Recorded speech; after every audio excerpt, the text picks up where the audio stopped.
Even గోరుముద్ద కార్యక్రమంలో కూడా food poisoning జరిగి పిల్లలందరూ కూడా అన్యాయమైన పరిస్థితిలో ఫుడ్ బాగా లేదు అని చెప్పి కనిపిస్తూ ఉన్న పరిస్థితుల్లో డైవర్షన్ పాలిటిక్స్ ఏమంటాడు, చంద్రబాబు ప్రమాణ స్వీకారానికి 30 ఏళ్ళు అంటూ సెలబ్రేషన్స్తో డైవర్షన్ అంటాడు.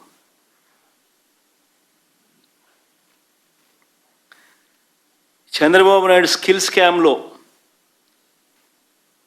అరెస్టులు, చంద్రబాబు నాయుడును తాను చేసిన స్కాముల్లో అరెస్ట్ చేశారని, తనను అరెస్ట్ చేశారని, తనకు బాగా దగ్గర తనకు బంధుత్వం ఉన్న ఈనాడు ఆ మార్గదర్శి నేరాలను బయట పెట్టారు అని ఆ ఐఏఎస్లు ఆ ఐపీఎస్లు అధికారులను వేధిస్తూ ఉన్న పరిస్థితులు, ఆ వేధింపులకు తాను పాల్పడతా ఉన్నాడు అని చెప్పి సర్వత్రా విమర్శలు వస్తూ ఉంటే దాన్ని డైవర్ట్ చేయడానికి కోసం అని చెప్పి మళ్ళీ ముంబై నుంచి ఒక సైడ్ ఆర్టిస్ట్ సినీ నటిని అడ్డు పెట్టుకుని ఒక స్టోరీ, ఆయన పేరు ఏం పేరు, జత్వానినా ఏదో పేరు కాదా, ఆయన పేరుతో మాదొక డైవర్షన్ స్టోరీ. విజయవాడలో మనమంతా కూడా చూసాం ఏ రకంగా అలర్ట్, వెడ్నెస్డే బుధవారం రోజు అలర్ట్ వస్తే శుక్రవారం సాయంత్రం నుంచి ముమ్మరంగా వర్షాలు పడతాయని అలర్ట్ వస్తే బుధవారము గురువారము శుక్రవారం మధ్యాహ్నం దాకా నీకు టైం ఉన్నా కూడా చంద్రబాబు నాయుడు గారు అనే వ్యక్తి తాను రివ్యూ తీసుకోకపోవడం వల్ల ఇరిగేషన్ సెక్రటరీ కానీ, రెవెన్యూ సెక్రటరీ కానీ, హోమ్ సెక్రటరీ కానీ వీళ్ళందరి ఆధ్వర్యంలో చీఫ్ సెక్రటరీతో ఒక రివ్యూ తీసుకుని వాళ్ళకు బాధ్యతలు అప్పచెప్పుంటే 60 మంది చనిపోయే ప్రమాదం ఉండేది కాదు అని తెలిసి ఇరిగేషన్ సెక్రటరీ ఫ్లడ్ కుషన్ తాను ఏర్పాటు చేసేవాడు, రెవెన్యూ సెక్రటరీ రిలీఫ్ క్యాంపులు తాను ఏర్పాటు చేసేవాడు, హోమ్ సెక్రటరీ లోతట్టు ప్రాంతాల్లో ఉన్న ప్రజలను రిలీఫ్ క్యాంపులకు షిఫ్ట్ చేసి ఉండేవాడు. ఇవేవి కూడా చంద్రబాబు నాయుడు చేయకపోవడం వల్ల విజయవాడలో ఏ రకంగా, విజయవాడనే కాదు ఏలేరు కూడా అదే రకంగానే మిస్మేనేజ్మెంట్, మ్యాన్ మేడ్ ఫ్లడ్స్ ఏ రకంగా క్రియేట్ చేసి ఏ రకంగా చంద్రబాబు నాయుడు అన్ని రకాలుగా ఫెయిల్ అయిపోయిన పరిస్థితి కనిపించిన నేపథ్యంలో దాన్ని డైవర్ట్ చేసేందుకు ఈ పెద్ద మనిషి చంద్రబాబు నాయుడు ప్రకాశం బ్యారేజీలో బోట్లంట, ఆ బోట్లతో బ్యారేజీని ధ్వంసం చేయడానికి ప్రయత్నించారంటూ ఇంకొక డైవర్షన్ టాక్టిక్.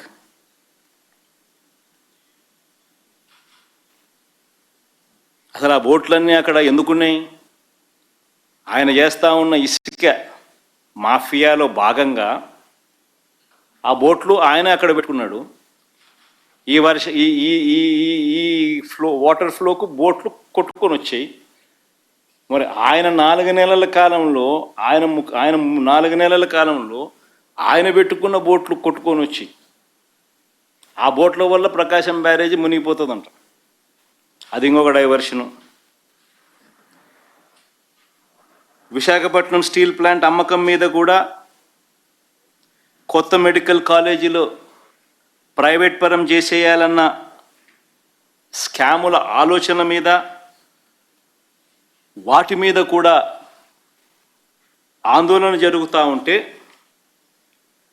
ముగ్గురు సీనియర్ అధికారుల మీద సస్పెన్షన్ వేటు వేస్తూ అది ఇంకొక డైవర్షన్.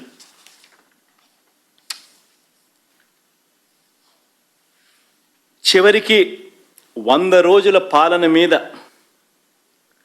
చంద్రబాబు నాయుడు గారి 100 రోజుల పాలన మీద దృష్టి పెట్టేసరికి ఇప్పుడు తిరుమలకు వచ్చే నెయ్యి కల్తీ జరిగిందంటూ ఇంకో డైవర్షన్. ఇది నిజంగా అన్నిటికన్నా ఇంకా ఆశ్చర్యం కలిగించే పెద్ద డైవర్షన్. ఎందుకనంటే చంద్రబాబు నాయుడు అనే వ్యక్తి ఎంత దుర్మార్గుడు, ఎంత అన్యాయస్తుడు అని అంటే నిజంగా దేవుడిని కూడా రాజకీయాల కోసం వాడుకోగలగాలి అన్న ఆలోచన చేయగలిగిన వ్యక్తి. ప్రపంచ చరిత్రలో ఎవడు ఉండడు.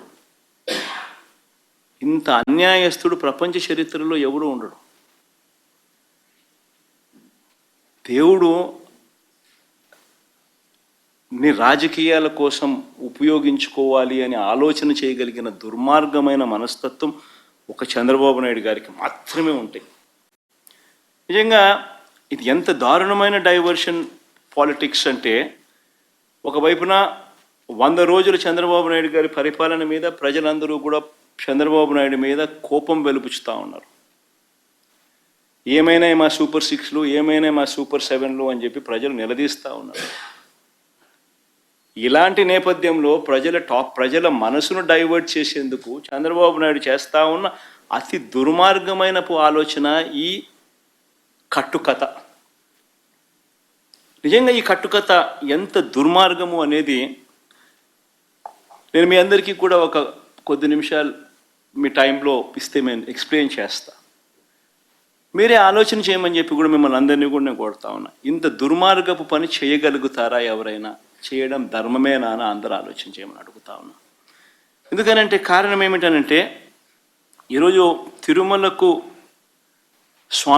స్వామివారికి వచ్చే ఈ నెయ్యి, ఈ తిరుమలకు వచ్చే ఈ నెయ్యి చంద్రబాబు నాయుడు గారు అన్న మాటలు దీనికి సంబంధించి, ఈ నెయ్యిలో కల్తీ జరిగింది అంటూ తాను అన్న మాటలు నిజంగా ఎంత దారుణమైన మాటలు అంటే, నాశరికమైన ఇంగ్రీడియంట్స్ వాడారని, తిరుపతి లడ్డులో యానిమల్ ఫ్యాట్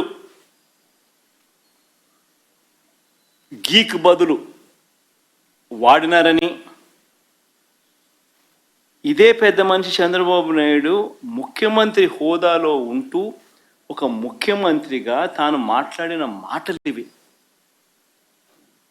నిజంగా ఒక ముఖ్యమంత్రిగా ఉన్న వ్యక్తి ఈ మాదిరిగా అబద్ధాలు ఆడడం ధర్మమేనా? కొన్ని కోట్ల మంది వెంకటేశ్వర స్వామి భక్తులు దేశవ్యాప్తంగా కాదు ప్రపంచవ్యాప్తంగా ఉన్నారు. వారందరి మనోభావాలను ఆడుకోవడం ధర్మమేనా?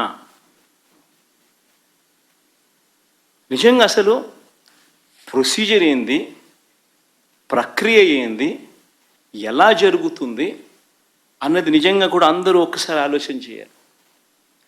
ఈరోజు ఈ నెయ్యి సప్లై చేసే ఈ కార్యక్రమం ఏదైతే జరుగుతూ ఉందో, ఇదేదో కొత్తగా జరిగే కార్యక్రమం కాదు. ఇది ప్రతి 6 నెలలకు ఒకసారి ఇది రొటీన్గా రెగ్యులర్గా జరిగే కార్యక్రమం. ప్రతి 6 నెలలకు ఒకసారి ఆన్లైన్లో టెండర్లు పిలుస్తారు. ఆ ఆన్లైన్లో పిలిచిన టెండర్లకు ఆధారంగా కంపెనీలు కోట్ చేస్తాయి. L1 ఎవరికి వస్తారో వాళ్ళని బోర్డు అప్రూవ్ చేస్తుంది. ఇది రొటీన్గా 6 నెలలకు ఒకసారి రొటీన్గా జరిగే కార్యక్రమం. మరి రొటీన్గా జరిగే ఈ కార్యక్రమం ఏదైతే ఉందో, దీనికి సంబంధించి ఆ క్వాలిఫికేషన్ క్రైటీరియా ఇటువంటివన్నీ కూడా కొత్తగా మార్చింది ఏమీ ఉండదు. ఎవడు మార్చేది ఏమీ లేదు, కొత్తగా మార్చింది అంతకన్నా లేదు. ఎప్పటి నుంచో జరుగుతున్న ఈ క్వాలిఫికేషన్ క్రైటీరియా. తిరుమల తిరుపతికి సంబంధించిన వెంకటేశ్వర స్వామికి సంబంధించిన లడ్డు అనేది ఎంత ప్రసిద్ధి కాంచిన లడ్డు అంటే, దానికి సంబంధించిన లడ్డు తయారీలో వాడే ఈ నెయ్యి కానీ వాడే ఇంగ్రీడియంట్స్ కానీ ఇవన్నీ కూడా దశాబ్దాలుగా జరుగుతూ ఉన్నాయి. ఇవన్నీ ప్రొక్యూర్మెంట్ ప్రాసెస్ అనేది. దీని కొత్తగా ఎవడు వచ్చి చేసేది ఏమీ లేదు, ఎవడు కొత్తగా దాంట్లో ఏలు పెట్టేది లేదు. రొటీన్గా జరిగే ఈ కార్యక్రమం, ఈ రొటీన్గా జరిగే ఈ కార్యక్రమం 6 నెలలకు ఒకసారి రొటీన్గా జరిగే కార్యక్రమంలో ఎవరు L1గా వస్తారో వారికి ఇస్తారు. మరి ఎవరు సప్లై చేసినా కూడా, మరి ఎవరికి L1గా వస్తారు, ఎవరు సప్లై చేసినా కూడా వాళ్ళు ప్రతి ఒక్కరూ కూడా వారు సప్లై చేసిన ప్రతి ట్యాంకర్తో పాటు, వెరీ ఇంపార్టెంట్ ఈ పాయింట్, వాళ్ళు సప్లై చేసిన ప్రతి ట్యాంకర్ నెయ్యితో పాటు వాళ్ళు NABL సర్టిఫై చేసిన సంస్థ నుంచి, అంటే ఎన్ఏబిఎల్ అంటే national accreditation NABL national accreditation board for labs, national accreditation board for labs certify చేసిన సంస్థ నుంచి ప్రోడక్ట్ క్వాలిటీ సర్టిఫికేట్ తీసుకొని రావాలి. రూల్ వచ్చిన తర్వాత ఇక్కడ టీటీడీలో ఆ ట్యాంకర్లో నుంచి 3 శాంపుల్స్ తీసుకుని 3 రిపోర్ట్స్ పాస్ కావాలి. ఇది routine process, compulsory process for anybody. ఈ 3 టెస్టులు పాస్ అయిపోయిన తర్వాతనే ఆ నెయ్యి కానీ ఆ ఇంగ్రీడియంట్స్ కానీ ఏదైనా కూడా ప్రసాదంలో వాడడానికి టీటీడీ వాడకంలోకి తీసుకుని వచ్చేదానికి బండిని ముందుకు పంపిస్తారు. లేకపోతే vehicle it self will not even go forward. లేకపోతే అసలు ముందుకు కూడా పోదు. రిజెక్ట్ ఆ 3 శాంపుల్స్లో ఏది పాస్ కాకపోయినా కూడా